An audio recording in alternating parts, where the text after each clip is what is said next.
Are there any stories that you wish you could just wipe from your memory entirely? But not because they were terrible, not because they wasted your time or upset you, but because they were perfect, because they were beautiful, because they made you feel so many different things, important things. And you wish that just once you could experience that all over again? I read a lot of great books, all the time. I celebrate literature constantly. And pretty often there are books that really shake me and I know will stay with me going forward, but books that you wish you could just eternal sunshine from your brain and then experience all over again for the first time with fresh eyes, that is a special kind of book. But it's also kind of a complicated thing. I think about this a lot. If I were to erase any of these books I'm about to talk about, would I feel the same way about them, picking them up and reading them for the first time again now, as the person I am today? Maybe, maybe not. And that's why this list is the way that it is.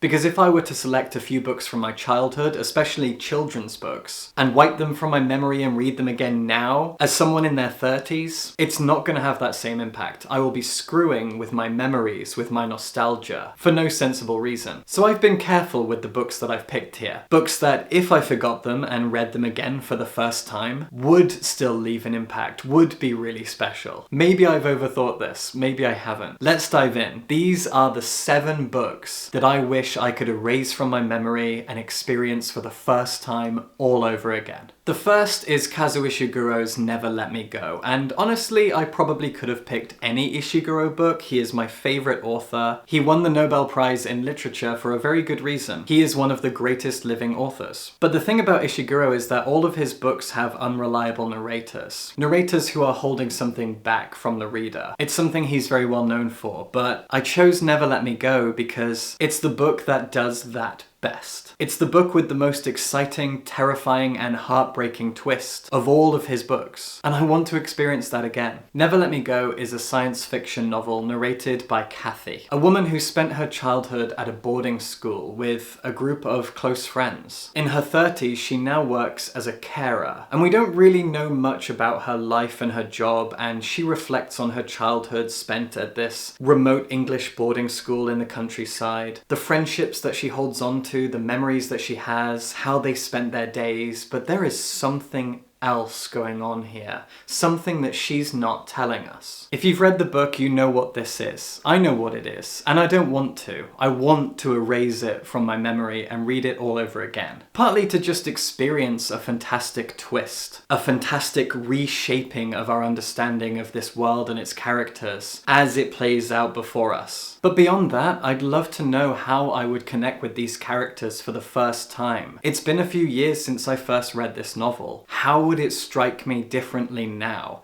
To read Never Let Me Go for the first time now? In the place I am in my life, in the life that I'm living, would it hit differently? Would it hit better, maybe? This is one of the few novels to make me absolutely sob. I cried my eyes out at this book. Most people do. It's a pretty common thing. If you ever talk to anyone about Never Let Me Go, they'll say something like, "Oh my god, I cried, bawled my eyes out, blah blah blah." That's what this book does to us, and I haven't read it a second time. I don't know if that would happen again. What I'd like to do is just rewind the clock and experience it all over again. I feel like it would be a very special experience. This is the closest we're gonna get to rereading a book from my childhood. I became obsessed with Neil Gaiman when I was at university. I devoured all of his books, all of his comics, and in the 3 or 4 years that I was truly obsessed with this man, I think I read everything he's ever written. And he's written a lot, which means till the day I die, Neil Gaiman's likely to be the author I've read the most books by. And I would love to be able to experience one of those again, especially because I read all of these books very close together at a very vital time in my life when I was becoming a bookworm. Neil Gaiman played a huge role in my transformation into a voracious bookworm, into someone who turned books into their job. But American Gods is special. It's arguably his smartest, savviest novel. A book about the modern Western world and how our cultures have shifted from traditions born out of old religions to the worshipping of things like technology and the internet, and a war that is brewing between the old gods, Norse, African, Greek gods, and the gods of technology, the gods of capitalism, the gods of the modern world. It's also an enormous road trip story across the United States, down all of the weird back roads, meeting strange, impossible people, and half the characters are gods. It's a huge epic. I absolutely adore it. I continue to love it long into my 30s. And I'd love to experience this. Of all of Neil Gaiman's books, I'd love to read this for the first time now in my 30s. To see how all of the themes and the ideas and the cultural observations that he makes, how do they all hit now? 15, 20 years after I first read it. What does it feel like now? I have to know. Even though I can't, God, I wish I could. This next one's kind of simple. Who wouldn't want to experience an amazing murder mystery story for the first time?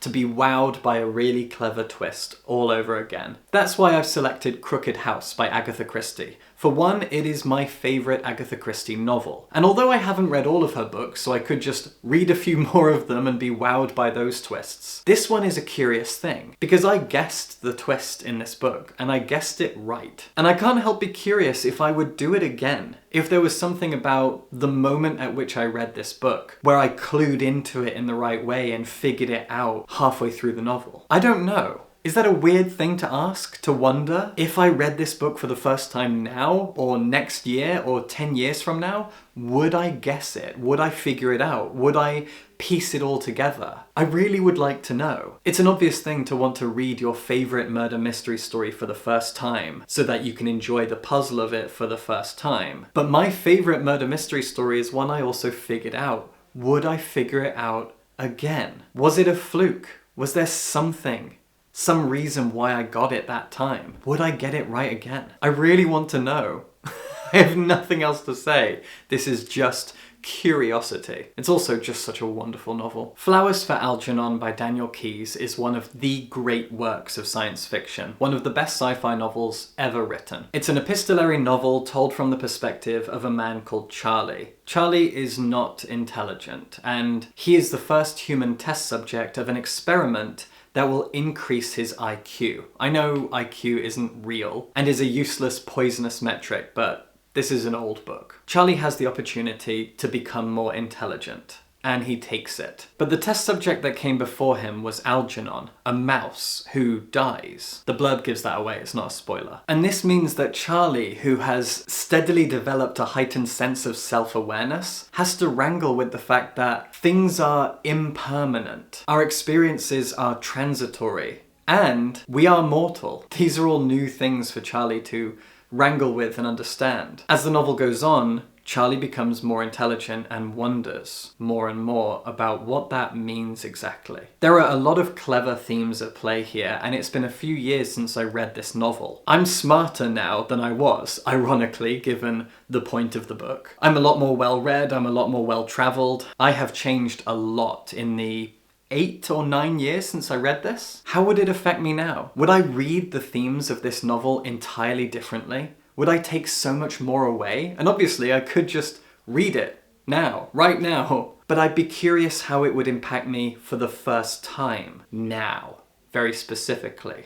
And not only that, but this is another novel that made me cry. I sobbed for Charlie and Algernon in this novel. I absolutely wept. It's not often that such a literary work of science fiction, with so many big themes and ideas that it's poking and prodding at, can elicit such an emotional response. But God, this did. Flowers for Algernon absolutely had me weeping on the train on the way home from work one day. I remember it so clearly. I was working as a supply teacher. I was living in Bristol and commuting to Bath, and on the train home from Bath, I sobbed reading this book. I want to be impacted by it again, and I also want to wrangle with the themes for the first time and see what new things I come to understand. I am itching to reread this, and I'm going to very soon, but I would just love to know what would happen to me emotionally and intellectually if I read it for the first time now, so many years later. I'm a huge fan of Japanese literature, especially the women of Japanese literature, and one of my favorite authors of all time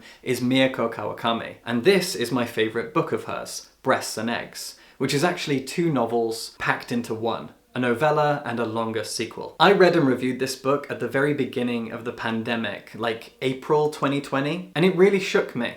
It left an enormous impact. The first novel of this duology is about a woman who's living in Tokyo and her sister comes to visit her from Osaka and brings along her daughter. And this mother-daughter pair very much are the breasts and eggs of the title. Our protagonist's sister wants to get a boob job. She is feeling the strain of age and she wants to be pretty again. She's middle-aged and she doesn't want to be, so she wants a boob job. Her daughter is currently mute. She's a teenager going through puberty and she does not like it. It is traumatizing her, it is shocking her. She is frightened by her own physical changes. And our protagonist watches and talks to her sister and niece about these things, and about the ways in which their experiences are kind of governed by societal expectations. What they've been taught, what they've been shown, what they've been told by other people, especially men. This is very much a book about patriarchy, about women's roles, about the expectations of women to look a certain way, behave a certain way, do certain things with their bodies for men, for our patriarchal society. I called myself a feminist long before I read this book, and this had an enormous impact on my understanding of feminism. So what if I read it for the first time now? What would happen to me now, as someone who since then has come out as a trans woman, who has a more intimate and personal relationship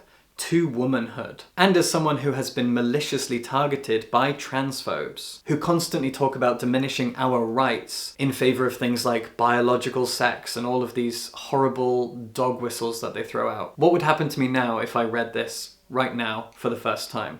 How would it affect me personally differently? I am fascinated by that question. And these last 2 are pretty simple. These are just 2 books that really left an enormous emotional impact on me. This is Little by Edward Carey, one of my top 5 favorite novels ever. I am so grateful to this book for just existing. It's an historical novel about the childhood, the youth, and the growth of the woman who would eventually become Madame Tussaud. This is her story. A story that takes place at a very crucial and critical moment in French history. And it is one of the most beautiful narratives I have ever read in my entire life. But I read it on Christmas Day about 2 years ago, while I was visiting and staying with my parents for Christmas. And around 80% through this book, I started sobbing at a specific moment. And my dad walked into the living room and asked me what I was crying for, why are you crying, why are you upset, etc. I'd love to be able to read this now, far away from all of that. That's all I have to say, really. This is a wonderful, beautiful book. I wish I could experience it for the first time all over again and cry without interruption. And finally, we have In Ascension by Martin McInnes, my favorite novel of last year. This book is not old, but it is very special and very beautiful. And when I think about books I wish I could read for the first time all over again, this is what I think of. I have no deep spiritual, emotional, thematic, political reasons for doing so. It's just gorgeous. It's just a perfect, heartfelt, human piece of science fiction. I was in awe of every single page in this novel. This is a book that was handcrafted by an author who so cares about his characters, his stories, and the themes he's tackling. And I just want to experience it again. That's it.